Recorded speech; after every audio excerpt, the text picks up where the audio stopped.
Bonjour et bienvenue dans la météo du Bitcoin, j'espère que vous allez bien, j'espère que cette vidéo peut-être est attendue par certaines personnes. J'ai fait une vidéo hier sur les 5 étapes pour gagner durablement en trading. C'est pas le genre de vidéo qui a le plus d'intérêt des gens. Euh, dans les 5 étapes, globalement, qu'est-ce qui fait qu'on passe gagnant durablement?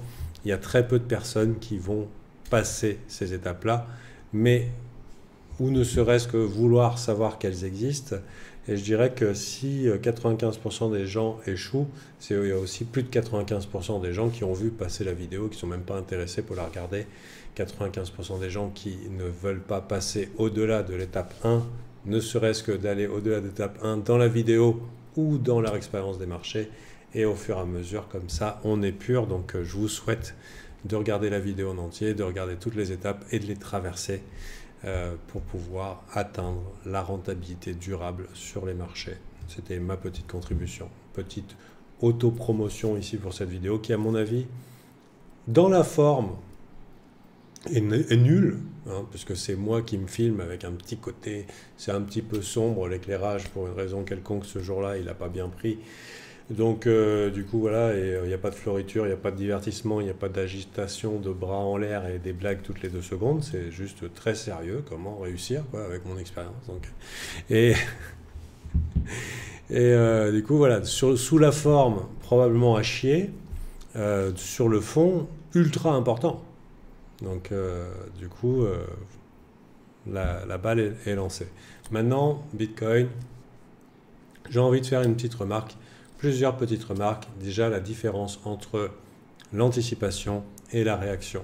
Ça veut dire que en mi-avril, je fais une vidéo Bitcoin prêt pour un rebond, c'était par là. Évidemment, il était déjà un petit peu dans les bacs, mais ça restait quand même inconfortable de se repositionner sur Bitcoin pour la plupart des gens, même avec beaucoup d'insistance sur le fait que ça peut partir très haut, très fort et laisser les gens sur le carreau. Donc ici, c'est la partie anticipation et ici, réaction. Pourquoi je dis ça? C'est parce que quand on est en phase d'anticipation, c'est là que les profits sont potentiellement faits.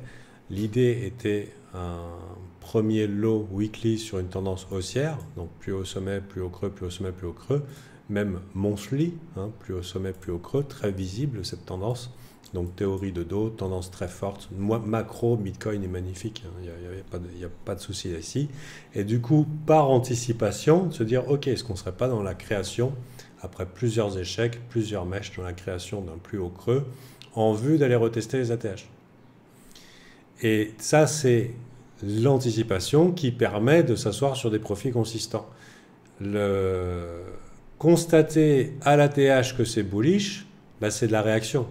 Mais, entre guillemets, il y a moins de profit à réagir sur les marchés, à voir ce que tout le monde voit, c'est boule, effectivement c'est boule, que de faire la démarche du trader ou de l'investisseur, d'essayer de se positionner avant que tout le monde voit la même chose. Donc forcément, au moment où tout le monde voit la même chose, c'est moins bien que quand c'est avant les autres.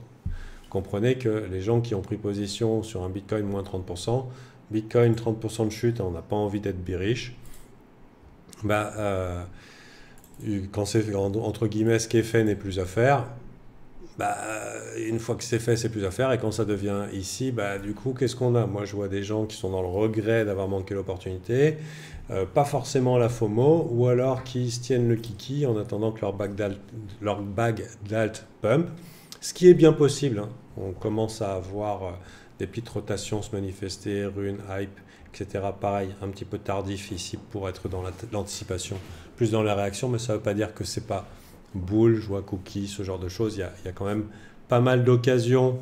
Si vous avez raté le bon play Bitcoin, le play qui était relativement safe, disons, d'un point de vue fondamental, attention des institutions, ce genre de choses. Donc du coup, soutien de gros poissons dans l'activité. C'est pas fondamentalement, c'est pas la même chose d'investir dans le Bitcoin que dans le fartcoin, vous comprendrez, hein. Et malheureusement, les altcoins et les fondamentaux des altcoins sont entachés à chaque fois qu'une nouvelle merde est créée, qu'un nouveau scam, un nouveau rug pull est créé, qu'un nouveau pump and dump est créé. En réalité, les fondamentaux des altcoins se dégradent au fur et à mesure que le temps passe en comparaison du Bitcoin. Mais ça ne veut pas dire qu'il n'y a pas des gains à faire. Petit aparté ici. Donc du coup, pour l'instant, c'est Omega Bull. Mais du coup, j'aurais envie de dire, les gens, ok, donc Gabriel a dit c'est bull, il faut acheter. Non, non, c'est évidemment pas le meilleur endroit pour acheter. Et bien sûr, ça peut partir sa mère vers le haut. Donc, il y a plusieurs... c'est le bon endroit pour acheter éventuellement si on a des signaux de day trading qui nous continuent de nous confirmer. On est à l'ATH, on a un full control bull. Full control bull, ça veut dire quoi? C'est-à-dire pas la moindre mèche price action qui est fort. C'est quasiment du TWAP en daily. Up, up, up, up, up. Donc, tant qu'on peut faire des plays de day trading avec un biais fortement haussier, acheter les dips et continuer l'agression à la hausse tant que ça y va. Mais ça, c'est du day trading. C'est en sachant déjà que la location, elle n'est pas top. La location, c'est le niveau de prix. Les gens, quand je dis location, ils croient que je leur parle de l'immobilier. C'est pas... Le seul point commun entre la location en trading et l'immobilier, c'est que la location, c'est le plus important. Location, location, location. Donc, le niveau de prix est quand même ici relativement important, mais il est important pourquoi? Il est important pour le fait que nous sommes sur des résistances weekly et monthly. Et oui, on les a explosées.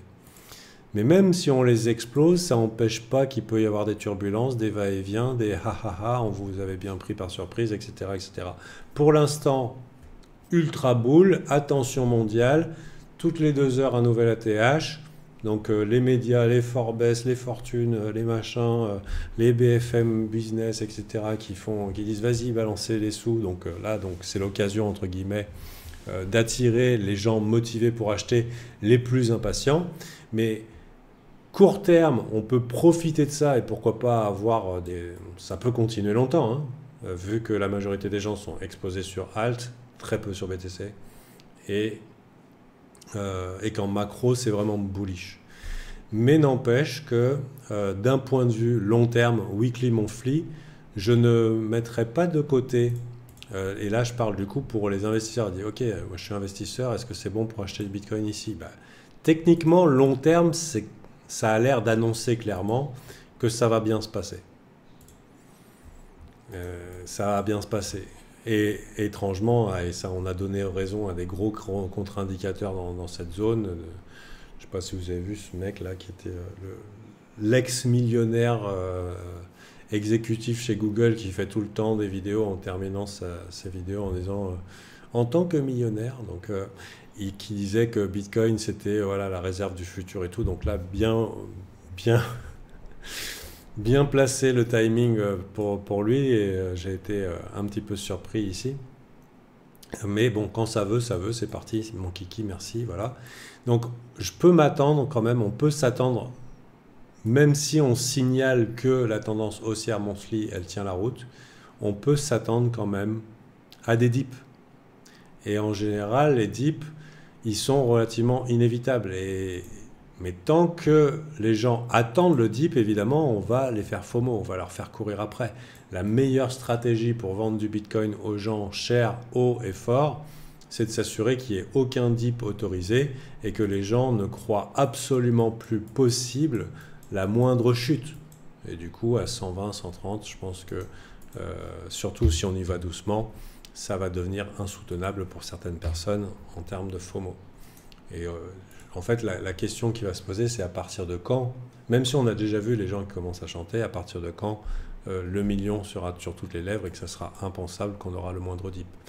Pour l'instant, je vois des gens qui sont réticents à rentrer sur Bitcoin parce qu'ils n'ont pas acheté le bottom, qui ne veulent pas trade le Bitcoin mais qui cherchent des plays à meilleur risque-récompense. Mais ça, je ne sais pas où ils sont allés chercher ça, mais en général, on veut acheter les assets plus performants.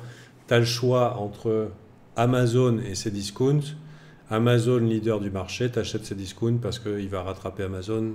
Pour moi, c'est une manière de penser très publique, de ne pas simplement accepter que le top performer, c'est le top performer. Bon, Bitcoin, c'est pas le top performer. On a eu des coins qui ont fait bien mieux que ça en termes de mouvement depuis le rebond en avril. Mais c'est quand même balèze et impressionnant pour un asset peu volatile à la baisse et qui tient bien ici ses gains, regardez, des dips relativement faibles. Mais bon, ça c'est Bitcoin qui fait ces trucs de Bitcoin. Donc d'un point de vue long terme, je m'attends quand même à un moment de la FOMO générée, probablement alimentée comme d'habitude à coup de spoofing, à coup de on s'assure que le marché va pas plus bas, etc., etc. Mais si on regarde ici les open interest, c'est clairement les strong hands, la main forte, elle est du côté des longues, et tous les shorts qui ont ouvert là ont soit rajouté à leur perdant, soit été remplacés par des longues, mais en tout cas, on a une force dans les open interest qui disent clairement qu'on est dans une situation de strong trend. Mais ces open interest, à un moment, seront amenés à clôturer. C'est-à-dire que ces longues, à un moment, on va chercher à larguer les longues, de vendre des longues à des gens qui vont longues à un mauvais endroit. Tandis que d'autres prendront la contrepartie et chercheront à build des positions de short. Tout ça pour vous dire, c'est que court terme, ça reste macro un des assets les plus sexy qu'on a tout marché confondu. Et qu'en plus de ça, pour l'instant, on n'a pas de narratif, mais je pense que dans pas longtemps, le narratif qui nous sera sorti sous un chapeau, qu'on verra sur toutes les chaînes YouTube et sur tous les Twitter, c'est que c'est, entre guillemets, l'assurance anti-effondrement, pas effondrement, mais avec l'augmentation des taux d'intérêt, enfin des taux sur les obligations américaines, sur les obligations japonaises, ça commence à s'emballer gravement. Je pense que dans pas longtemps, il y en a qui vont qui vont prendre les 2 points et qui vont relier les deux comme étant notre marketing et notre narratif du moment. Mais pour moi, tout ça, vous voyez, les cryptos ont l'art de tirer tout narratif possible et de le presser. Et bon, je pense que ça va être le prochain. Mais il faut s'attendre à ce que Bitcoin fasse son truc ce Bitcoin. Bitcoin monte toujours plus haut qu'on pense qu'il va monter et il descend toujours plus bas qu'on pense qu'il va descendre. Donc court terme, on joue la carte du narratif. On a des gros push open interest, donc il faut quand même être pas trop surpris s'il y a des mèches. Ça pourrait être, ces mèches pourraient être des opportunités pour les longues à profit de prendre profit rapidement sans abîmer le prix et donc entre guillemets préserver le gros trend haussier. Je ne sais pas si vous voyez ce que je veux dire. Imaginez, on fait une mèche comme ça, on liquide 1 milliard, c'est entièrement reset en un instant. Et si c'est fait sous la forme d'un flash crash, ça peut réavaler tout de suite et on se retrouve avec un prix inchangé et un danger éliminé. Les gros open interest ouverts sont un danger pour le marché. En général, ils sont à l'origine de la création de grosses jambes baissières. C'était pour ça que j'étais commencé à être extrêmement prudent dans la zone de janvier et quelques. Donc, on arrive dans les mêmes zones. Mais par quelques petites astuces, des mèches, on peut, entre guillemets, éliminer le danger du marché en allant chercher les longues tardifs. Il y a eu une petite tentative ici hier et ils ont redoublé de push open interest. Donc il y a un énorme intérêt ici à trade le Bitcoin dans cette zone des prix, que ce soit en long ou que ce soit en short. Maintenant, si je suis investisseur long terme, j'ai pas envie d'acheter quand les gens sont en train d'agiter et de sortir les laser eyes. On n'y est pas encore, mais pas loin. On commence à voir les chansons. Donc peut-être sur les ALS, c'est le moment peut-être de prendre les 30 ou 40% qui seront servis à gauche à droite en quelques jours. Donc pour certains, ça va un petit peu mettre du beurre dans les épinards après des mois de douille. Mais en tant qu'investisseur, je pense qu'il est mieux, et je pense qu'un investisseur macro, quand il a un ATH, il n'a pas forcément son signal d'achat. Un ATH comme ça, mon flux, il n'a pas forcément son signal d'achat. Par contre, il a l'alerte qu'il faut qu'il fasse attention. Il va falloir qu'il soit attentif parce que ils doivent, un investisseur, disons, averti, doit quand même être attentif sur sa location. la location, le niveau de prix. Il va peut-être chercher à acheter un petit peu plus bas. Une zone qui peut éventuellement faire support, ça peut être ici ces corps de chandelle ici. Voilà, 102 000. Il y a aussi probablement les 100 000 psychologiques. Bien sûr, plus le prix sera boule et plus les dips, même significatifs, trouveront probablement acheteurs. Donc, d'un point de vue macro, on peut s'attendre à plusieurs choses. On peut s'attendre à peut-être des gens qui achètent un dip, peut-être à échelle weekly, donc quelque chose qui se dessine et qui prend le temps, un petit peu comme ça. Peut-être une petite structure weekly. Je ne sais pas où elle va se dessiner. Ça peut être breakout confirmé, retest des résistances devenues support et une petite structure weekly qui laisse penser la continuation d'une jambe haussière. Mais à mon avis, il faudra quand même être... C'est ce que les investisseurs vont chercher, mais il faudra quand même être prudent dans la zone. Il y en a qui peuvent très bien acheter sans discernement ici. Ce n'est pas forcément les plus malins. Vous ne soyez pas étonnés s'il y a des records d'inflow sur BlackRock, etc.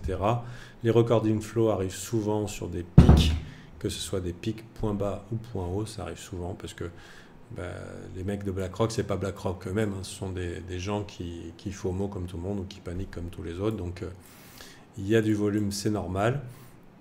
Mais aussi, on pourrait imaginer, pourquoi pas, un travail du prix. Et moi, je trouve que ce range ici par le passé pourrait nous offrir éventuellement des niveaux intéressants. C'est-à-dire que avant peut-être de continuer, il ne faudrait pas être étonné de voir ici ces anciens supports resupportés parce que, à défaut de break, et que c'est sûr qu'on break parce qu'on va assumer quand même qu'on est dans un range, la plupart du temps ça range un peu, ou ça va essayer de range, ou le breakout va échouer, histoire de mettre les gens à l'envers, de les faire douter et ensuite d'y aller. Nombreuses fois on a cru qu'on allait y passer ici et on n'est pas passé, on ne les compte pas. Pareil ici. Ici on croit mais ça ne va pas, donc le Bitcoin il est hongrois, on croit que ça va passer mais ça passe pas, donc du coup peut-être en tant qu'investisseur attendre des retracements de la jambe, et des retracements de la jambe si on, disons que la smart, les boomers ils tradent souvent avec des vieux indicateurs. Ils n'ont pas tous changé leur stratégie pour des trucs modernes. Ils peuvent utiliser du Fibonacci, ils peuvent utiliser du Elliott Wave, et on se retrouve des fois avec des niveaux tout simples, comme le 0,5 de Fibo, qui fait le taf comme étant un support. Donc c'est pas un niveau de Fibo, mais on s'en fout. Mais c'est un niveau quand même qui est clé, le retracement de 0,5. Donc ça peut être un endroit intéressant pour prendre une position. Et pour les plus prudents des traders ou des investisseurs, sur la deuxième touchette, pas la première. Sur la première touchette, tout le monde veut y aller. La deuxième, ça fait peur à tout le monde et éventuellement on repart. C'est souvent comme ça que ça marche sur les marchés, n'importe quelle unité de temps. Les gens sont trop pressés d'acheter le dip, c'est le deuxième qui est le plus important. Maintenant, ici, ouais, mais non, 93 000, on n'ira jamais. Mais ok, donc du coup, on va à 125, on va à 130, ou on va ici. En fait, tu te rends compte que malgré tout, ton retracement de Fibo nous emmène bien plus bas que le prix de maintenant. Et que du coup, ça permettrait, après un dip et éventuellement le nettoyage des longues tardifs qui longuent toujours trop tard et qui FOMO et qui ne peuvent pas s'en empêcher, etc., d'avoir une opportunité qui, long terme, de toute façon, nous envoie potentiellement plus haut, mais nous met un risque-récompense, dire ok, on arrive dans la zone des 0,5 Fibo, quelle que soit l'amplitude de la jambe, en fait. Et une fois qu'on a un retracement qui fait mal, qui pique et qui fait éventuellement peur, 10, 15 ou 20%, bah, tu mets un stop réaliste en disant ok, si ça va plus bas, ça va vraiment mal. C'est pas normal en fait. C'est plus très boule. Voilà. Donc en tant qu'investisseur, pour moi, l'ATH signale un gros signal et une attention généralisée, mais il y aura probablement plusieurs tentatives. Tu auras ceux qui vont rentrer sur de la mèche, ceux qui vont rentrer sur une petite structure weekly. Et après, j'ai un autre scénario qui est un peu plus catastrophe, mais ce n'est pas encore dans le prix, donc je me le garde pour dans 2-3 mois s'il arrive. Voilà. Et en attendant, tant que les conditions sont favorables, elles sont favorables. Voilà. Après, ce qui peut se passer, donc s'il n'y a pas la mèche pour purifier les open interest, s'il n'y a pas de mèche pour purifier les open interest qu'on build non-stop ici, c'est des positions à clôturer, qui normalement devraient être clôturées ici. Parce qu'on est allé amplement chercher les stops des mecs en déni. Donc il y a bien du long qui est en position et qui tient ses positions ici. Il y a encore du short peut-être qui a peut-être ajouté à ses positions, mais au bout d'un moment ça devrait clôturer à mon avis. Ça aurait dû déjà clôturer, et si ça n'a pas clôturé, c'est bien que les longs ont remplacé les shorts en clôture. Il faut savoir que les open interest, c'est des longs plus des shorts. Donc s'ils augmentent sans cesse, c'est que les perdants soit rajoutent à leur position ou ne prennent pas leurs perdants, ou que les gagnants ajoutent à leur position gagnante. C'est pour ça qu'on considère que ce sont c'est la main forte qui indique dans quel sens est la tendance. La main forte ici, ce sont les longues. Donc la tendance est haussière forte. Mais une fois que ça clôture, quand ça commence, s'ils vont devoir prendre position, ça commence à ranger, que les gens commencent à s'exciter et tout, bah là, forcément, à un moment, il faudra peut-être envisager du dégonflage. Et j'ai été assez... 0,5, je dirais, ça serait pour un premier test. 0,5, 0,382 pour un premier test. C'est assez optimiste. On peut avoir des retracements beaucoup plus méchants de jambes. On peut avoir des retracements de jambes qui sont beaucoup plus méchants. Tiens, regardons entre celle-là et celle-là. Retracement était de combien? Voilà, on était 0,5. On voyait, on allait voir plusieurs fois. On est tenu, on a fait des petites visites. Est-ce qu'on a fait le 0,618? Ouais, on a touché le 0,618. Donc ça peut aller jusqu'à, après plusieurs tentatives et de certitude dans un sens, ça peut aller jusqu'à 0,618. Donc 90 000. Moi, ça me paraîtrait pas déconnant qu'un jour on retourne à 90 000. Je vois bien des gens à un moment où on fait une jambe baissière, parce qu'il y en aura, hein, on ne sait pas quand. Je vois bien ces lots retestés. Donc c'est parce qu'il y a des gens qui vont mettre leur stop derrière. Et ici aussi, ça n'a jamais été testé.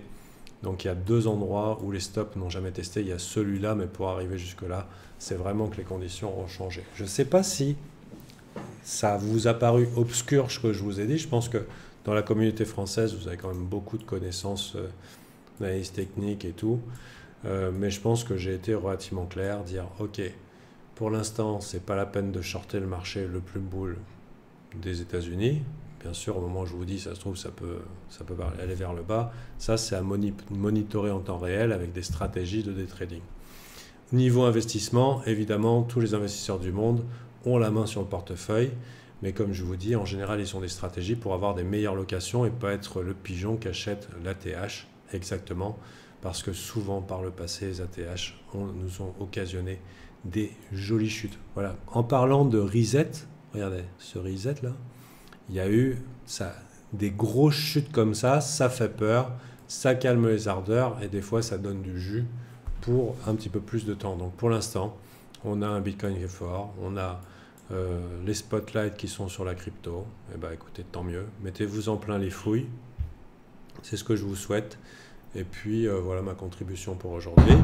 Alpha Team a une offre en ce moment à prix réduit. Si vous rentrez avant la fin du mois de mai, vous bénéficierez de la Dropbox, de l'ancienne Dropbox que vous pourrez télécharger, qui va disparaître après, parce que c'était du contenu que je veux renouveler avec des VOD un petit peu plus courtes. Et du coup, vous aurez et notre ancien contenu pédagogique et le nouveau contenu pédagogique en tant que membre alpha au meilleur prix, un prix qui n'a jamais été comme ça depuis des années.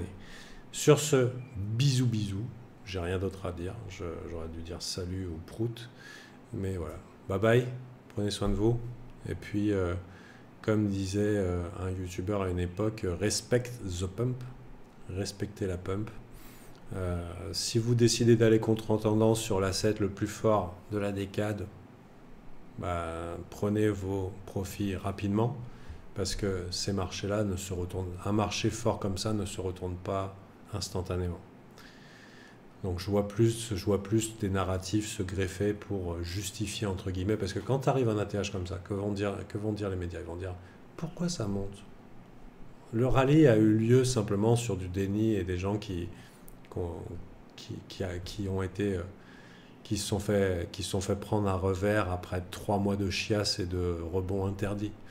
Donc maintenant, je pense que la question que tout le monde va se poser, c'est pourquoi ça monte, et on va commencer à relier des points, et puis des narratifs.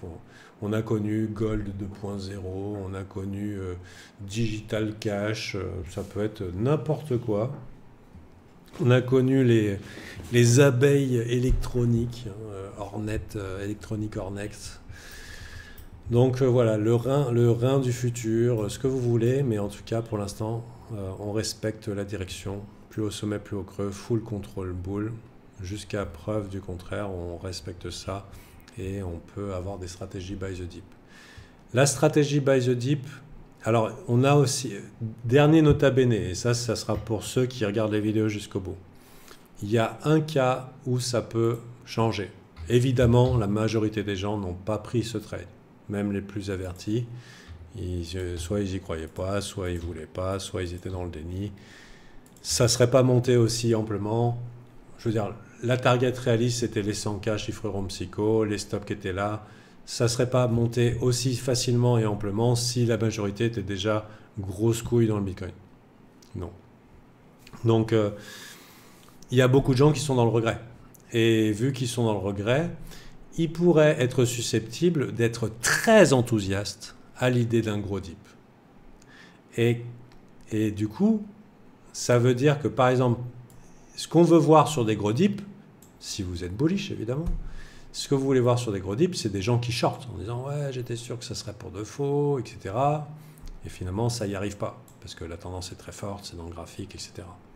On a vu ça ici, pareil, ça fait pas longtemps. On a eu ici ces rejets, ces mèches. On l'a vu ici, exactement ça. Des gens qui shortent. On a un long short ratio qui est extrêmement bas sur le Bitcoin depuis très longtemps. Ça fait très longtemps que c'est pas arrivé aussi long, et même de plus en plus bas. Donc les gens sont out, quoi. Donc du coup, tiens, est-ce que le funding a changé? Funding. Ouais, on est dans la neutralité. Ça faisait longtemps. Ouh, bah dis donc. Ça aura mis le temps. Donc, voilà. Et ce qui peut se passer, maintenant qu'il y a beaucoup de regrets, et que tout le monde entend la chanson de Bitcoin à l'infini, ça peut être que des gens se mettent à long agressivement pour compenser leur regret de ne pas avoir pris la jambe unidirectionnelle. Et évidemment, à ce moment-là, bah nous, chez Alpha Team, on prévient les gens en disant « Ok, attention, le sentiment est en train de switch. » Et finalement, tu te retrouves dans des configurations dégueulasses où le prix se met à faire des Burj Khalifa. Burj Khalifa, c'est un peu Tour Eiffel, ça monte, ça descend, et puis jusqu'à... parce que les gens, ils veulent acheter tous les dips. Donc voilà, bien sûr, mais ça, c'est à interpréter en temps réel, à monitorer en temps réel, il n'y a pas ça. Donc je ne sais pas si cette vidéo vous a intéressé, vous a plu. Je pense qu'il y en a qui sont fans de ce qu'on fait sur la chaîne. Et dans ce cas-là, dans tous les cas, ça leur plaît toujours. Si vous faites partie de ces gens-là, venez chez Alpha Team. Sérieusement, ce qu'on donne au public, c'est nada, c'est pot de balle, c'est cacahuète. J'ai du mal en tant que... il y a une technique de marketing que tout le monde adopte, que je trouve à chier dégueulasse. Je trouve que c'est de la manipulation et je l'aime pas. Et du coup, mon marketing, et moi, il n'est pas très bon. La technique de manipulation et de marketing la plus courante, c'est que les gens donnent tout gratuit et quand tu payes, tu accèdes au même contenu, mais payant. Et du coup, en fait, tu n'as pas vraiment d'avantage. Et même chez certains gars, que je suis allé dans leur groupe, des fois, le contenu public est encore mieux que le contenu privé. Alors que moi, je distille le moins possible au public parce que je me dis, ok, bah, ceux qui voient la lumière, bah, tant mieux pour eux, et les autres, ils aillent se faire foutre, entre guillemets. Et voilà, c'est qu'au moins, on bichonne ceux qui sont dedans. C'est pour ça aussi qu'on a des bons avis et que parfois, les membres alpha sont... très surpris de voir qu'on n'est pas reconnu par rapport à ce qu'on fournit, etc. C'est parce que le public, je ne vais pas donner, si c'est bien, je ne le donne pas. J'essaye de dire, viens copain, viens, tu vois, mais après, et la technique de marketing de manipulation est la suivante, c'est tu donnes tout gratuit. Les gens disent, ah, dis donc, si ça c'est gratuit, ça veut dire que quand tu viens dedans, c'est mieux. Et ils arrivent dedans, c'est pas mieux. Bah, chez nous, c'est sans comparaison. Maintenant, je laisserai les membres alpha dire en commentaire si c'est vrai ou pas. Et puis, je vous laisse croire que sûrement, j'essaye de vous bananer. Il y en a, ils essayent de se convaincre de ça. Je dirais, c'est 67 €, satisfait au remboursé 30 jours. Comme dirait un copain, naturel à la sélection. Sur ce, bonne journée à vous, à la prochaine. C'était Gabriel, bye. Et oui, je fais ma pub parce que c'est à ça que servent mes vidéos YouTube. On accompagne des gens à devenir bons traders, bons investisseurs. C'est ça mon job. Et YouTube, juste à faire ma pub.